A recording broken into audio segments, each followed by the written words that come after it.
Alright, how's it hanging, fellow web slingers? This is Spider-Man X here, swinging at you with a new video. I wanted to do a vlog today, mainly because I didn't know if I would have a lot of time to do another playthrough video. The next episode of Imaginators is coming soon, don't worry about that. I will be doing Minecraft pretty soon. I plan to try to do this at least like every other weekend, maybe like at least once a week, possibly. But it'll really depend on how my schedule works out, because like I said before, I am still in high school, so that means I'm going to school every weekday. So that leaves really only my free time on the weekends. So, how's it going? Today we are going back to Pokemon. We're covering Pokemon topics again. With this episode, we're gonna be talking about my top 10 favorite megas. I absolutely loved Mega Evolution ever since it came out. There were some, granted, okay, they're just powerful, okay? Mega Evolutions are possibly the strongest forms of any Pokemon in existence, even topping the power of legendary Pokemon. So, well, some of them. Most of them are legendary Pokemon, but you get the idea. Most of them outpower Mew, but a lot of them outpower Mew, so point is, Mega Evolutions were a great addition to the Pokemon franchise, and I'm going to voice that opinion today by discussing my top 10 favorites. Some of these you may not agree with. These are my personal opinion, so if you disagree, I'm sorry. Maybe you have different opinions, I don't know. But, hey, personal opinions, right? So, with that being said, let's get this train underway. At number 10 is Mega Pinsir.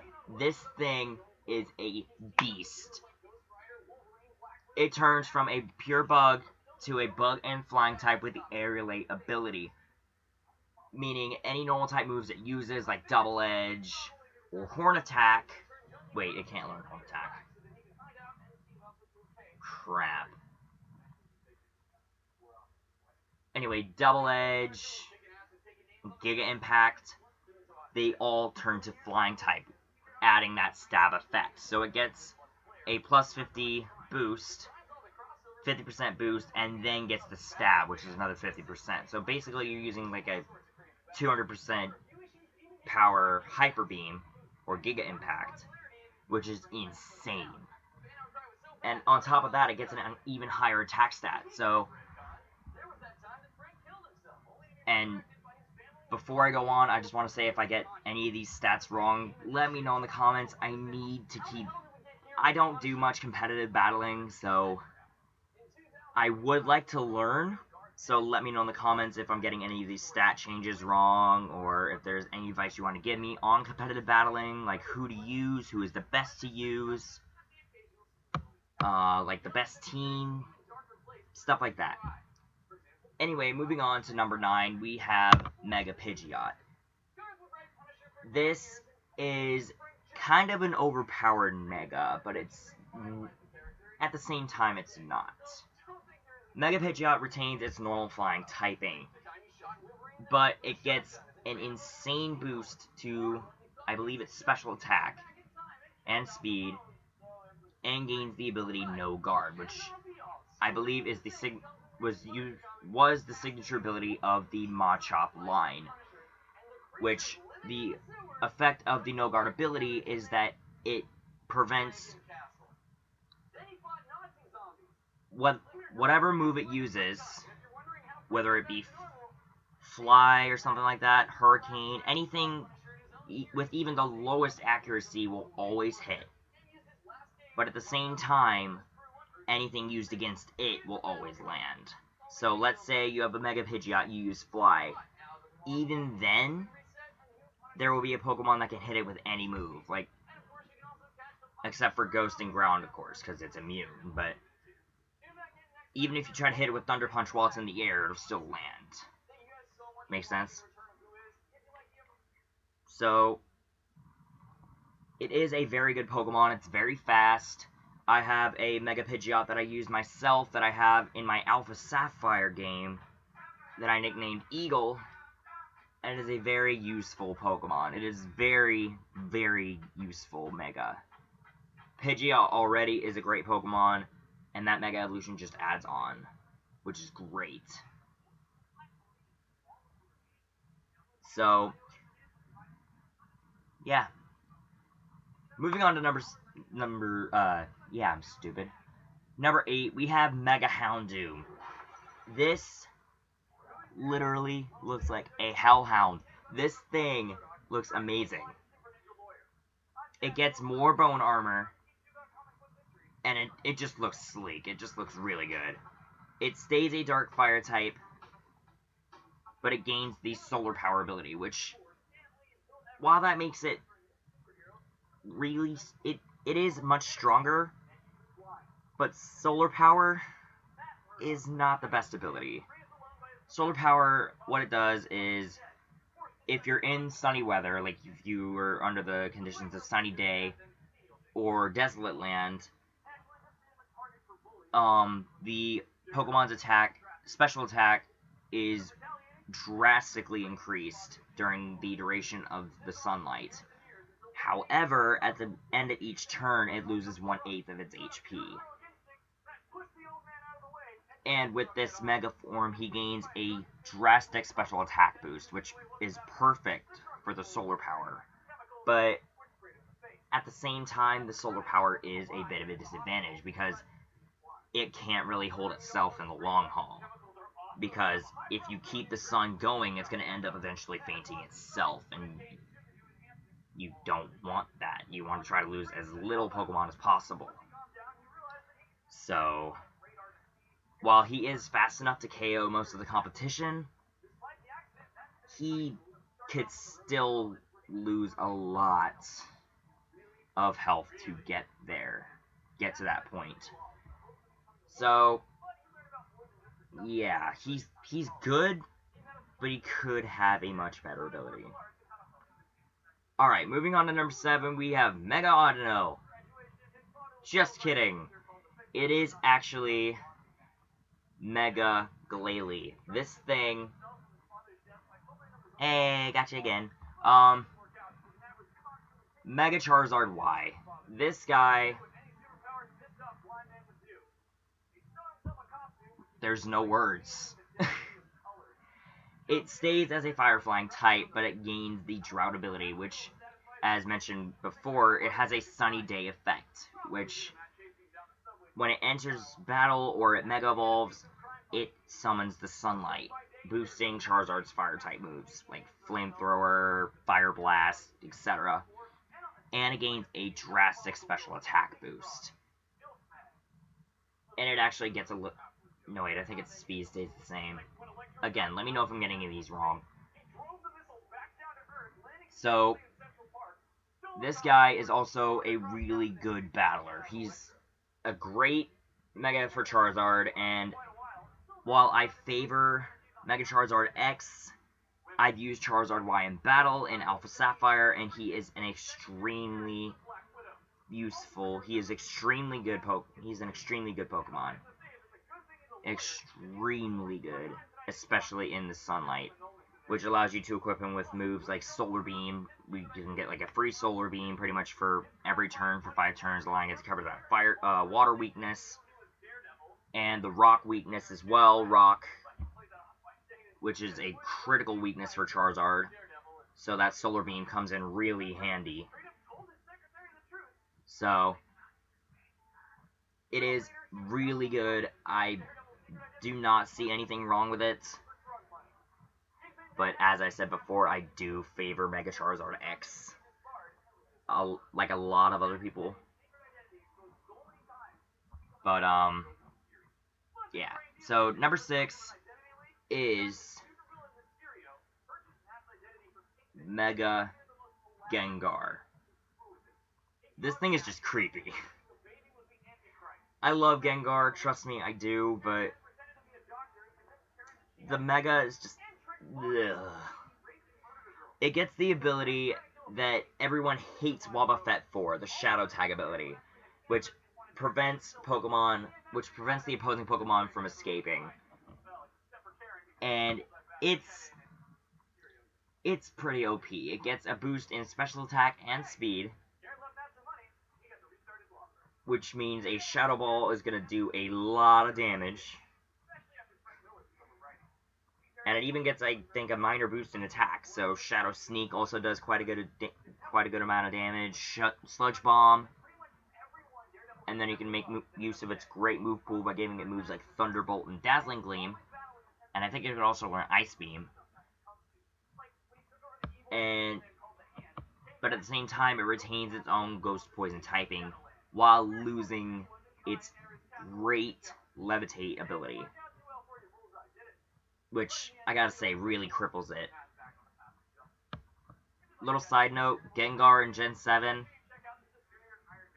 why they took off its Levitate ability and gave it, of all things, Cursed Body. Why? Why? Why is it not Levitate? Gengar doesn't levitate anymore. Anyway, moving on, we are now in the top half of this list. Number 5 is going to Mega Absol. Mega Absol is so majestic. It retains its pure dark type, which is really good for type coverage. And its ability changes from Pressure or Super Luck, depending on which one you get, to Magic Bounce, which is really good for it, especially in competitive battling, because if you have a Pokemon that uses things such as Toxic or Thunder Wave, which is basically a move that Toxic is a move that every competitive Pokemon utilizes. Like, more than 50% of them utilize Toxic or Will-O-Wisp. Magic Bounce negates the effects of it happening on that Pokemon and reflects it to the user, which is extremely good and extremely helpful if you don't have a status move that you can use yourself, like if you don't have Toxic or Thunder Wave, because Absol does learn Thunder Wave. But if you don't have that and you have a set that's mostly based on offense and boosting offense, like Swords Dance or something like that, it's easily able to counter any status conditions that it could get. Like, if you Mega Evolve it and try to go for Will-O-Wisp, and something tries to go for Will-O-Wisp to nullify that Swords Dance that you just used, then you won't, and you'll cripple their attack instead of yours. So, not to mention, its design is just so sleek. The fur sort of spreads out into wings. It just can't use them. That sucks. But otherwise, it basically turns emo. The thing goes down to here, and it gets another blade up here. The blade that it already has turns gigantic. And it's a really sleek design. I love the design of Mega Absol. Always will. Okay, number 4, Mega Lucario. This guy.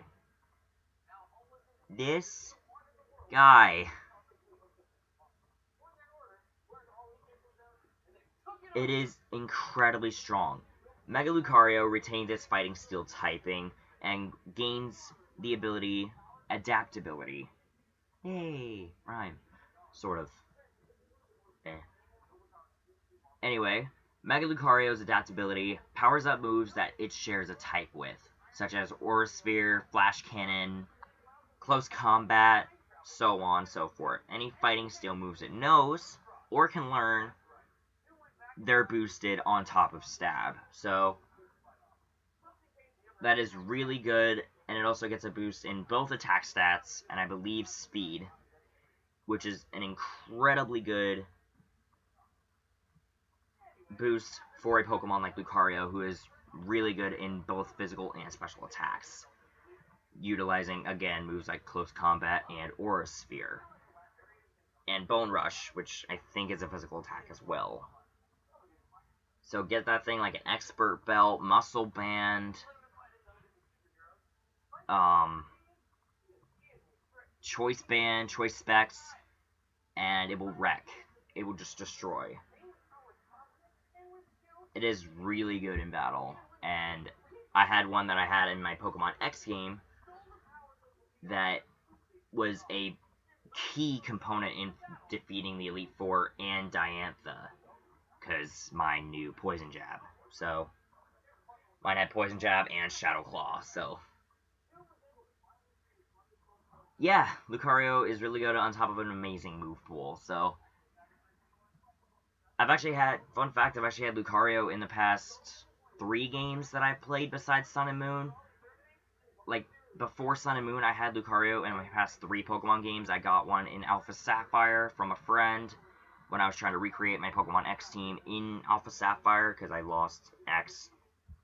Big issue there.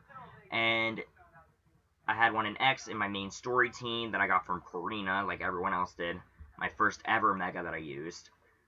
And then in Black 2, I had one in my main story team as I caught a Riolu in the ranch. And it is one of my premier fighters. It is really good in the Elite Four. It was great against, I forgot who the champion is in the, Iris. It was really good against Iris with Dragon Pulse.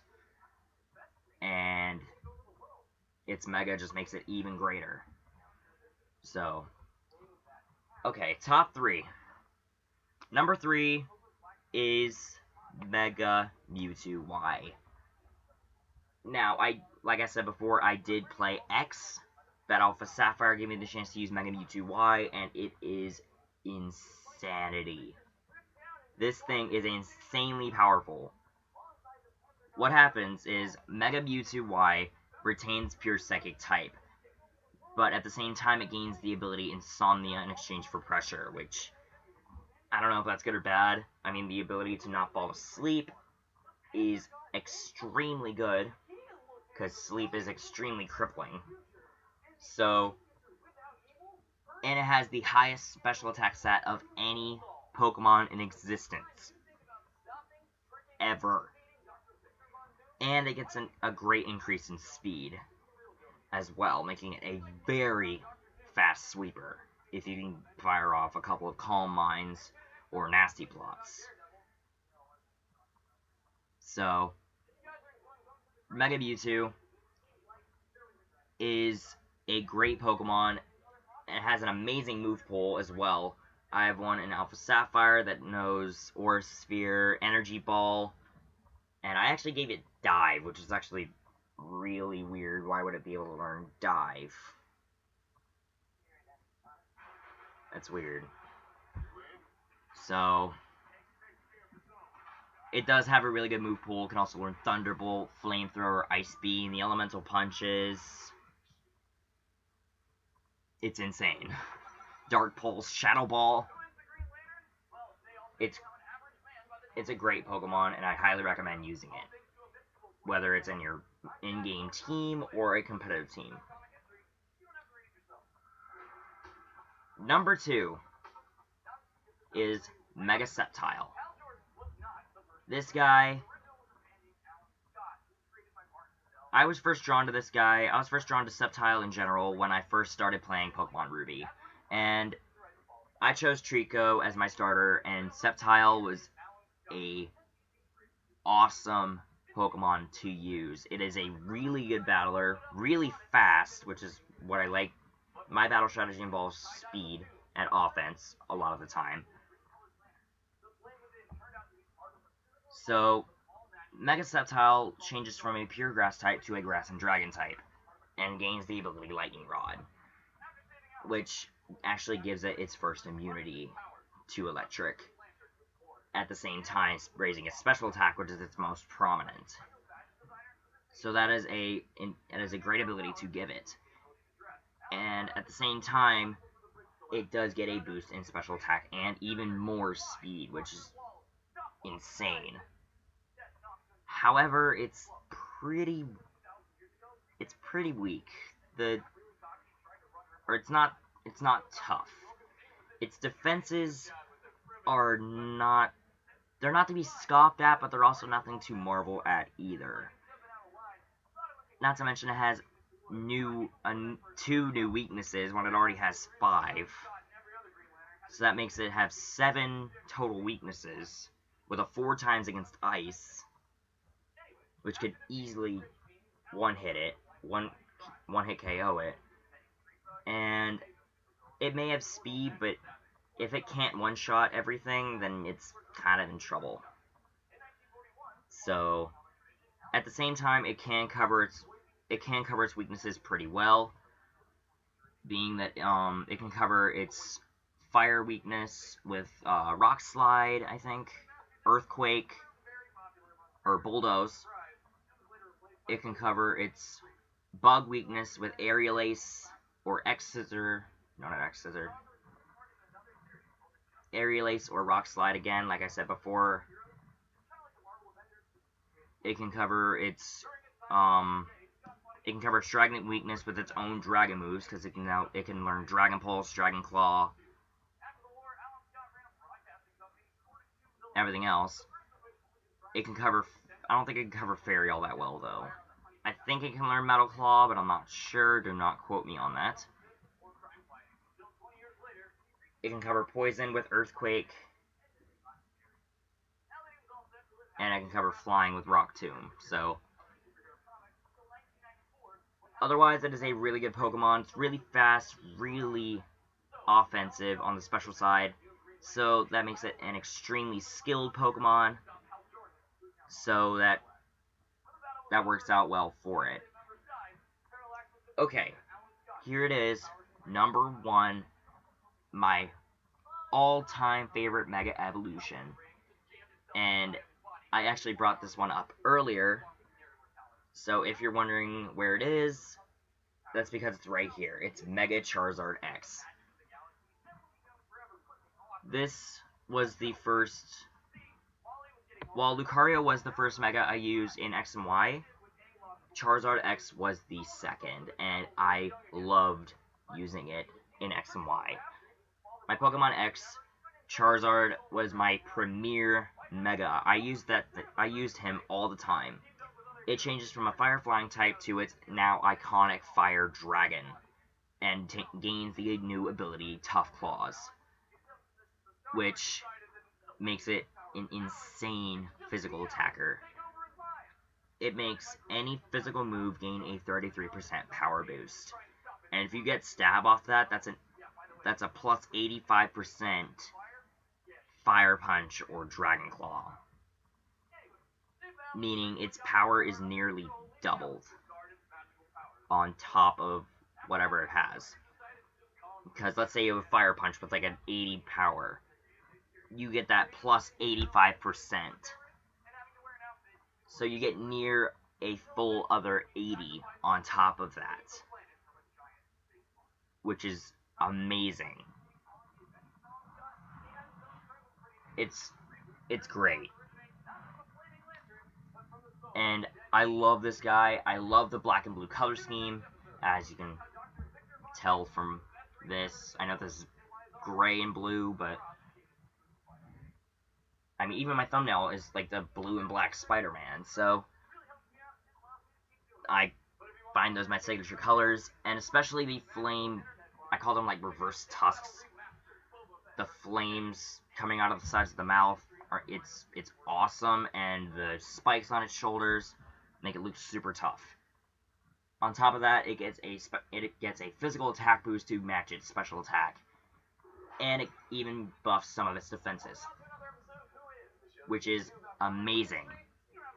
And I love this guy above all other Megas. It is the Mega that I've used the most overall between X and Y and Omega Ruby and Alpha Sapphire. So yeah, I love this guy. And I think he will always be my favorite Mega, unless we get new Megas in, let's face it, there's gonna be Diamond Pearl remakes. So if they introduce new Megas in there, I may have a new favorite, but we'll see what happens. Alright guys, that's gonna do it for this. I hope you guys enjoyed hearing my opinions on my top 10 favorite Megas. And if you have a list, let me know down in the comments, and we'll see if any match up. Just let me know your personal list, and have fun with it. So, until next time, guys, see you later, and make sure you use your spider sense.